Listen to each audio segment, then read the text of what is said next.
All right, welcome back. As promised, I'm joined now by Dayna O'Gorman, one of my sisters at NFL Female, the host of our Wednesday night podcast. It's a pleasure and an honor to be in NFL Female with Dayna. She's a wonderful person and a great Seahawks fan and follow on Twitter.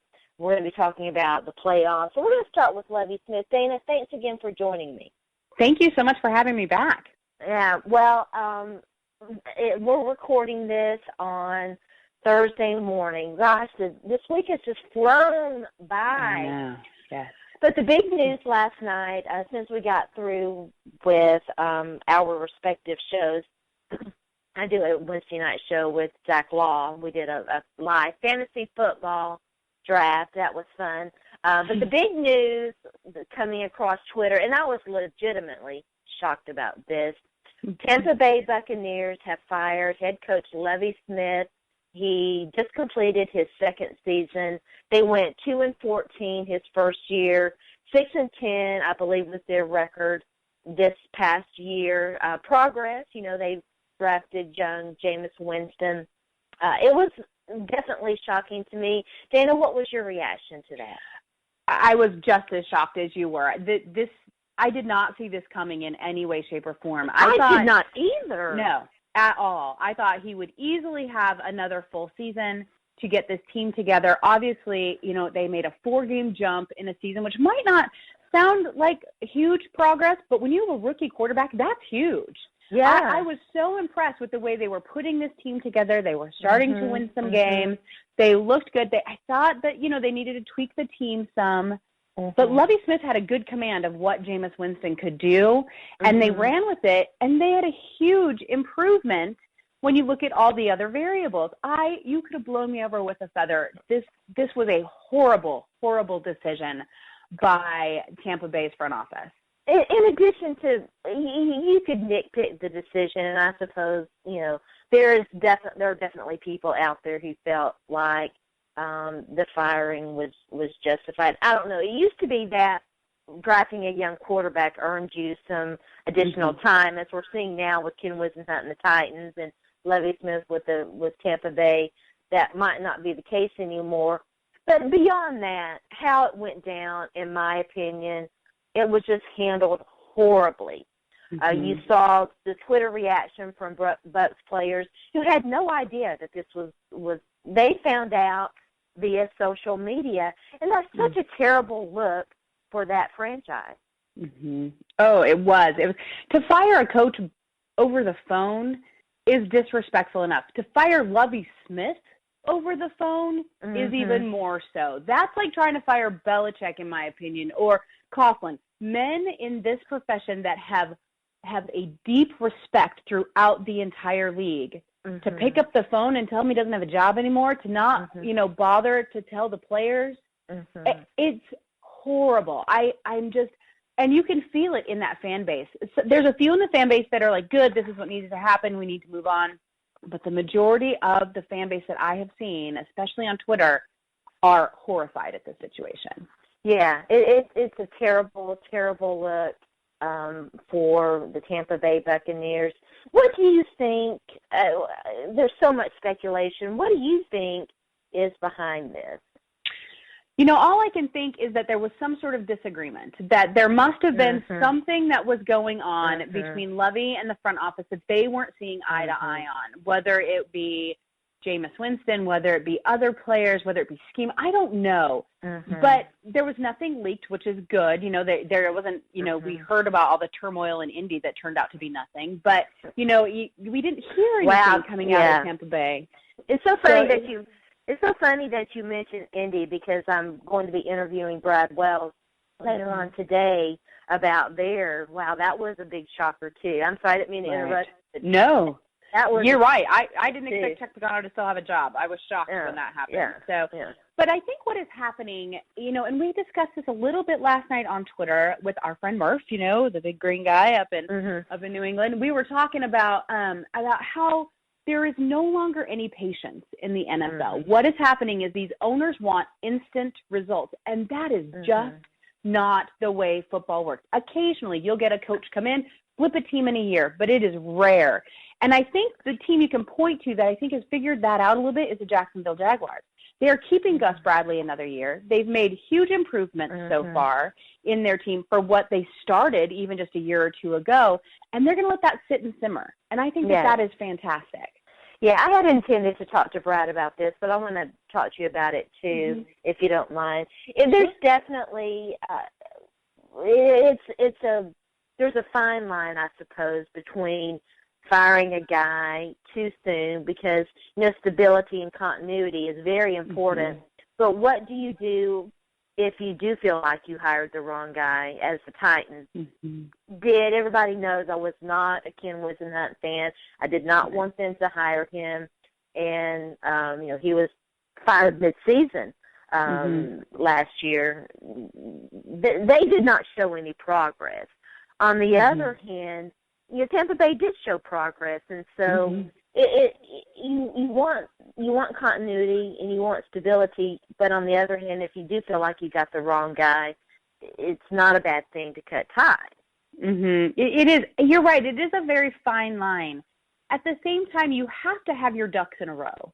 You have to be prepared. If you're going to go in and fire a coach, you have better have a really good plan of where you're going to go. And I think that's what's missing in a lot of these. They just fire the coach, and then they're like, okay, let's start from scratch, trying to figure out who's going to get in here. And who is out there that could do better? We don't know that. Granted, there's always a chance that an OC or a DC can come up and be a fantastic head coach. I mean, it's happened before. But at the same time, if you don't have your ducks in a row, there's got to be some logic there, especially for your players. And I just don't get the feeling that a lot of these coaches' firings, that they already have a plan in place. It seems a little reactionary. Yeah. I completely agree. I think that most of these teams, it's reactive and not proactive, and there's not a plan in place. There are a lot of rumors out there, a lot of speculation that teams are going to snipe the Buccaneers offensive coordinator who has a good relationship with their young franchise quarterback that they drafted last year. Josh McDaniels is a guy that's been thrown out there. I suppose we'll see how all of that goes down. But we want to talk we want to talk about the playoffs and about your Seahawks. So let's start first with the playoffs preview. Interesting, there are some teams that are entering the playoffs hot. The Seahawks are one of them in the NFC. Probably the hottest team in the NFC, in my opinion. In the AFC, it has to be the Chiefs that are the hottest team. Are you excited about this year's playoff matchup? I am. I think that these wild card games are going to be fantastic. You look at the second level team, the second level games, there'll be a little bit more what seems to be easy picks, which never really happens in the playoffs. There always seems to be a wrench thrown in somewhere. But these wild card games are going to be fantastic. That Chiefs-Texans game, I am so looking forward to. It is going to be so good.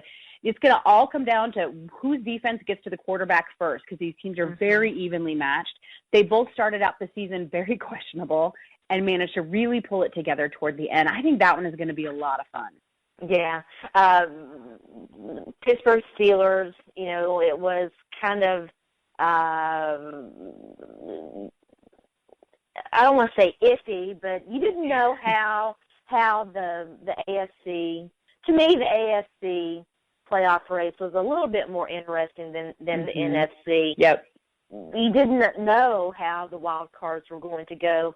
The Steelers definitely benefited from some other teams not taking care of business. They're going to be playing the Cincinnati Bengals. They're going to be without Andy Dalton. I've been very impressed, not surprised. I'm an SEC girl. I have defended A.J. McCarron repeatedly. Well, can he lead them to a playoff win? I suppose we'll see. His last game was not very good. The Kansas City Chiefs playing the Houston Texans. The Houston Texans going with a two-quarterback system, I suppose. Right. What do you think? How do you think those two games are going to play out? I think the Steelers-Bengals game is going to be interesting because you have, injuries, but at different levels. They're both, they're offensive injuries. Really is going to come down to Ben Roethlisberger. Is he going to be the Ben that we're used to seeing in the playoffs, or is he going to be the Ben that played a couple weeks ago? It's really so hit or miss with him this season. And yet we all know what fantastic things he can do. But they're in running back hell right now. They lost Bell, and now D'Angelo Williams is in a walking boot. And so it's going to come down to him throwing the ball. Well, then who do you throw to? You have Antonio Brown, who could be double-teamed. So really it's going to be interesting to see how they deal with that. On the other side, Cincinnati has a great team. This is a very well-balanced team in Cincy, and I think that they are poised to kind of get there and to do their job, which is very nice. But then you have this young quarterback. You have, Andy Dalton on the sideline, which, like I said on our podcast, the cast comes off, but the brace goes on. It's not like he's going to be ready anytime soon. And so and so this team is going to have to prove that they're more than their quarterback, which I think they can do. I still see the Steelers winning this game. I think Ben Roethlisberger will be the Ben that we expect to show up. But this one's going to be a close one. Definitely. Alex Smith is having a career year for Kansas City. They're definitely hot. It does seem like they should be the winner in that matchup with the Houston Texans. But you never know. Let's go ahead and turn to the NFC because I want to talk to you about the Seattle Seahawks. I'm fascinated with the Seahawks and Vikings matchup because I think that they are such similar teams. And they're going to be the matchup is very similar in that, Beast Mode is back, Marshawn Lynch is back, but in his absence, the Seahawks have really let Russell Wilson cook, and he is definitely the hottest quarterback in the league right now. His numbers are astounding. And you can compare that very similarly to what the Minnesota Vikings are experiencing. Adrian Peterson is a great running back. Everybody knows that. That's not in any doubt. Excuse me. Yet when Adrian Peterson isn't the focus on the offense, they have a better offense. Teddy Bridgewater is able to get going and do what. And he's a special player too. He's not on Russell Wilson's level yet. He's a young guy. How do you see the matchup? I think that this is going to be a very different game than it was a few weeks ago. When the Seahawks and Vikings played in the regular season, the Seahawks, they pretty much killed that team. Yes. But at the same time, the Vikings had a lot of injuries. Right, exactly. They had their three of their most important defensive players were off the field, and so of course that's going to factor in. I think that this game is, I've spoken with, some Vikings fans, and I did a Vikings podcast this morning where we talked about really this Minnesota Vikings team is very similar to the 2012 into 13 Seahawks team. They're young, they're hungry, and they're talented. They might not just be completely disciplined yet, but they're getting there. I think this team is going to be good for a long time. Yeah. And, the interesting thing is when you get to Marshawn Lynch has 7 weeks of rest. That is good and bad. Could he be a little rusty, but he'll have fresh legs. And so you don't really know. Where Adrian Peterson has a back injury right now, but not enough to keep him off the field. This is going to be a low-scoring, run-heavy game, in my opinion. I don't see either one of these teams throwing the long ball very often in sub-zero weather. It's just not going to happen. But at the same time, the matchup is really interesting because the Vikings defense has obviously come back and they're getting better. So they could give it, Russell Wilson more fits. It really is going to be fun to watch. But I think that, Russell Wilson, like you said, he is having a career year. This is it for him. I mean, he has done fantastically. Yeah. And we all know Teddy Bridgewater is not fantastic with the long ball. And so they're not going to have him throwing it deep against the Legion of Boom when it's not his good, he's not very good at it anyway. But the way to beat Seattle in the past has been to dunk the ball, and that's what Teddy is so good at. So I think it's going to be really interesting and a lot of fun. Yeah, I do too. And Mike Zimmer has done a fantastic job in Minnesota. I'm not surprised about that. He was definitely my favorite head coaching candidate back in the off season of the 2004, right before the 2004 season, and the guy who's kind of held on, I suppose. Right. Their defense, they don't have yet, in my opinion. They're building, but they don't yet have some players that the Seahawks do. I think that Teddy's going to get better with the long ball. The thing about young quarterbacks in the passing game, the more practice makes perfect, and that's true in all areas of life. And once he gets in, somewhat of a rhythm and is able to do, and again, when you have Adrian Peterson and you rely on him, it creates lesser opportunities for that. So absolutely. Yeah, so we'll see. Do you want to make any predictions? I don't know if you're a prediction girl or not. I get really nervous making, predictions because you never know when a team's going to get hot. And if the throwing game is hot, the score is going to jump up. I really don't see that happening simply because of the weather. I think the weather is going to be a huge, huge, huge factor in this game. We're talking about, this could turn into an ice skating rink and people could be sliding into the end zone for touchdowns. We have no idea. But, I think that honestly it's going to be probably low scoring. I'm thinking 21-17 or something. It's going to be kind of down there. I think it should be a really good game. One thing people have to keep in mind, though, this Vikings team, and a lot of people, even Vikings fans are like, oh, why didn't we get to play Washington? I would have much preferred that. But, really, I think this is going to be a fantastic experience, whether they win or not. You have to remember, Teddy Bridgewater is at an age where Russell Wilson was playing in the Rose Bowl for Wisconsin. Yeah. He's a young kid, and so they have nowhere to go but up. Yeah, they have nowhere to go but up. Is Mike Zimmer your coach of the year? Do you have other options? I think he should definitely be up there. Jay Gruden should be in that mix too, right? I think so. What he's done with Washington has been amazing. Crazy. Yeah, and Kirk Cousins, then the funny thing about Kirk Cousins is, he's been itching to get this out there for a long time. He was sitting behind some really bad quarterbacks, and so now he gets to kind of show it. So I'm real thrilled for them. I think so. I think, too, people are going to look at Ron Rivera because they had such a huge season down there in Carolina. They were undefeated for so long. Not that surprising to me. Yeah. It isn't to me either, but those kind of numbers resonate with people. I mean, it's the same reason, that Cam will probably end up MVP, although there's definitely arguments for a lot of MVP players out there. Yeah. But because that number, that 15-1 will stick out there, I think that he probably has a good edge. But Zimmer, what he's done, it has been fantastic, but I worry that it'll be overshadowed by record. Yeah, I guess I suppose we'll see. Green Bay is going to be playing Washington. We just mentioned Jay Gruden, so let's talk a little bit about that matchup. Green Bay's they're not as good this year as they have been in the past. They missed Jordy Nelson. They're still trying to figure out their tight end position. Aaron Rodgers has not been as good this year, though he is still Aaron Rodgers, and I would take him probably over most any quarterback in the league.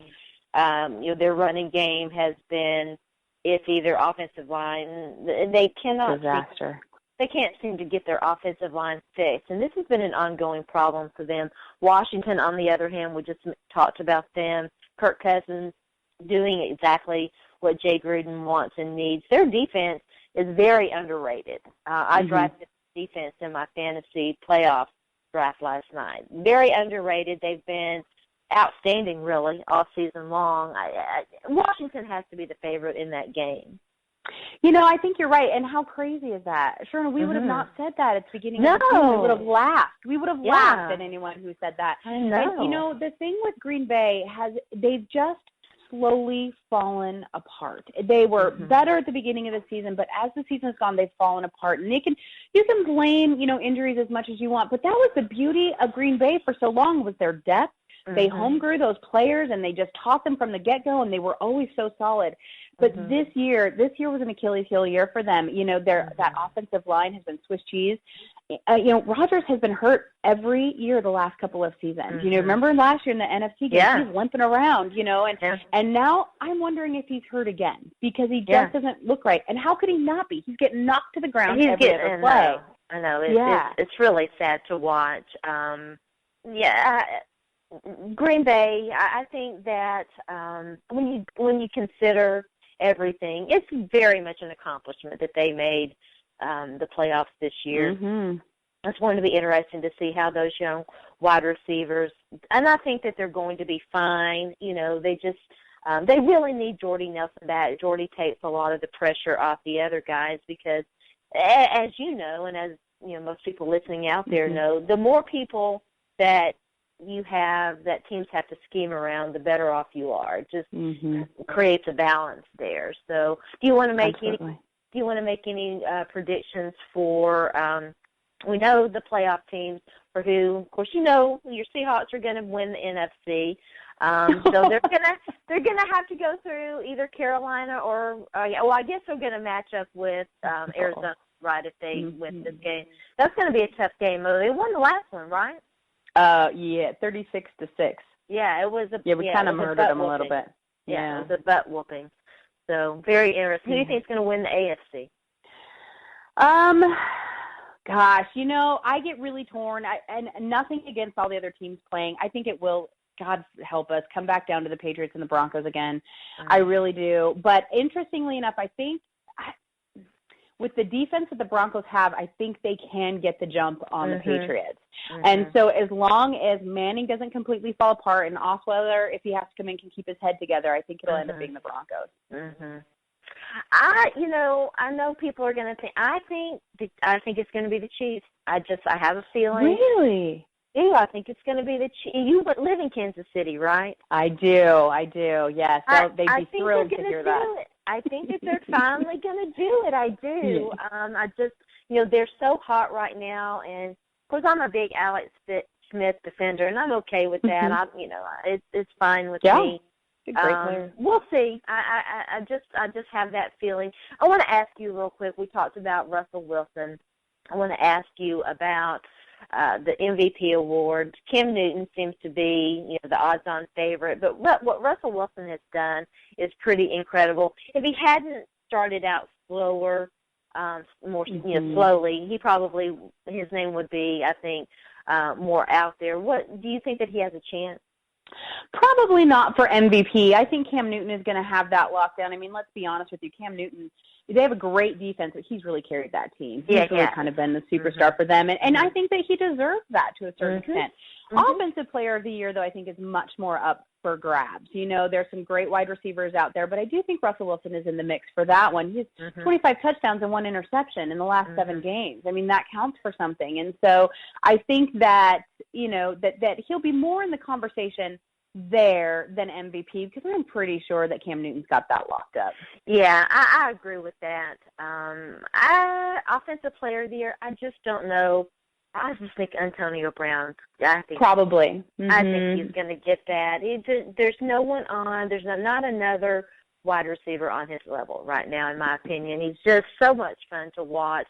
But I think that Russell Wilson might have a shot at All-Pro. What do you think about that? Maybe, but he did have that rough start. So it'll be interesting. Quarterbacks, people get so funny about quarterbacks. They don't like to let in new quarterbacks into that elite level. It's the same 5 guys over and over and over in the conversation. But I think that this year he's really proven that he's not just a running quarterback. He can throw from the pocket, and that might change some people's opinion on him. So do you think that there are any other candidates on the Seahawks who might win the All-Pro award? It's been kind of an off year for a lot of the Legion of Boom guys, but I still think Sherman always has a chance at that. When he's only getting thrown out on his side, 2 to 4 times a game, that says something. He might not have the interceptions, but if the ball never comes his way, I think that there's probably a pretty good chance for that. Our linebackers are always in play. KJ Wright has had a screaming year. He has done amazing. Earl Thomas, our safety, he's had an off year this year. He's still Earl Thomas, still one of the best in the league, but this just hasn't been the strongest year for him. And, sadly, as fantastic as Doug Baldwin has been, I think he'll be overlooked still. I think he's got to do this a couple years in a row before he gets that true recognition, which the chemistry that he's built with Russell Wilson, I think that he's a very good chance of just continuing this streak. You mentioned Doug Baldwin. I'm a Doug Baldwin fan. I know you are. Yes, I do. I love that. I want to ask you about your very exciting young, he's a rookie, I think, Tyler Lockett, yes, rookie out of K-State. I mean, wow. Does he have a shot to get Offensive Rookie of the Year? I think that that's going to be very hard to take away from Todd Gurley. I think that is that what Todd Gurley has done for the Rams, he was their bright spot. And and deservedly so. He's a fantastic runner. You have to love what he's done. So I think that that's pretty difficult. I think if he had peeled off maybe one or two more returns for touchdowns, I think Tyler Lockett would have been a little closer. But you can't, you can't ignore what Tyler Lockett has done this year. The kid came in screaming. They picked him up. He is, and they picked him up for special teams, and then just said, no, he's way past just a special teams returner, and put him into the regular game, and he's done so well. And that's really fun to see these kids that come up that maybe didn't have the hype of some of the first rounders who just storm and take over the league. I love it. Yeah. It's still premature. You're in the playoffs. Do you have an off-season wish list yet? Positions that you think the team should look at? Well, I always say offensive line for every team, because it just seems, other than Dallas last year, every team had problems there. There's not a lot of great offensive linemen out there. There's not. And it's crazy. But it's a tough position. This is a pretty strong draft for offensive linemen. Right. And that's why it's on my wish list. I hope they go in and pick up a couple of these kids. Now, we have greatly improved this year, and people are really starting to fall into taking over their spaces. We had a lot of movement. We moved guards from one side to the other, we turned a tight end into a tackle. So, we did all kinds of interesting things, but I still think you can never have, enough there. It breaks my heart to say, but I don't think Russell Okung will end up back with Seattle next year. So we will need to replace that position. So I think that'll be really important for them. And other than that, we need to get a little deeper in our secondary again, just because they just seem to be a little injury prone, and not our starters, but the second level guys. And so I think a little more depth there would be good. But, the beautiful thing about the way, John Snyder has, and Pete Carroll for that matter, have put this team together is that we're very well balanced. And that's really, really been important when it comes to, salary cap and everything. We're not going to be in salary cap hell. Everything's going to, everyone's pretty much locked down for a few years. So we're pretty settled. Yeah. They definitely draft well and are very good about picking up guys as undrafted free agents and building that team. Shout out to them. Kudos to them. Pete Carroll is now the oldest, longest tenured coach in the league. I know. That's amazing, because he acts like he's 40 years old. I know, right? But he's now the oldest coach now that Coughlin is out. Yeah, and you would never know it. But, I think we have, at least three more good years out of Pete Carroll before that might have to change. So we'll see how that goes. Well, we'll definitely keep an eye on that. He's definitely young at heart. He'll coach longer than anybody, I think. It'll be fun to watch. Real quick, a lot of teams out there. We talked about Lovie Smith. I should have asked you about this then, but if you had to name the top 3 head coaching candidates out there are a lot of names. Who would you pick? Well, I think it's fascinating that we talked about this on the podcast, that Gates, everyone and their brothers interviewing Gates, and why? Yeah. He's I don't get it. The Broncos. It's very confusing. I'm like, the guy must be a great interview or something. Because we're all have a good agent. Yeah, exactly. I really think Mike Smith will be picked up. I think that he took a year off and can regather now. I think that he'll probably come back in and make a good impact. I thought he did well in Atlanta. He just was having some, pieces issues there. And so I think those two, and then I really do think Josh McDaniel will probably end up a head coach somewhere again. I think that he'll do that again, just because he already has the experience. He's not too green in that aspect. So I think really those 3, everyone talks about Hugh, I know, and he'll be fantastic and great, but I just really think that those other 3 will probably be the top 3 right now. Yeah, fair enough. Well, I should ask you about this too. Johnny Manziel, what are your thoughts on him? The kid's a nightmare. I'm like, who in their right mind wants to take a chance on this kid at this point? Jerry Jones. Well, and we all know Jerry's crazy. You said right mind. I'm sorry. Yeah. You said right mind. So. Exactly. No, I almost feel bad for the kid. It's like, where is his leadership? Who are the strong people around him to say you are ruining your entire career because you can't pull your head out? And we've seen these kids change on a dime. Tyrann Mathieu is a perfect example. The kid was horrible in college. He had all kinds of problems. He got to the pros, took him a year, and he figured it out. And now he's a fantastic pro. So it can happen. But at the same time, I just don't know. He just doesn't seem to care. It's crazy. It really is. I said this about Adrian Peterson. I think that it applies to Johnny Manziel as well. It doesn't matter if you surround yourself with the right people if you're not willing to listen and hear. And I don't know that either one of them want to be surrounded by the people who tell them what they need to hear. They want to be surrounded by people who tell them what they want to hear. You're absolutely right. Dayna, always such a pleasure. Tell everybody out there, once again, who you are, where they can find you. Well, you can find me on Twitter. It's at Dayna, DAYNAOG. And then I host the Wednesday Night with NFL Female podcast every week. I write for the Seattle Seahawks for them. And I also am over at 12th Man Rising, which is the Seahawks fan-sided page. I write for them also. Dayna, have a great day again. Thanks. And good luck to your Seahawks. Thank you so much. And thanks for having me on. All right. Bye-bye. Bye.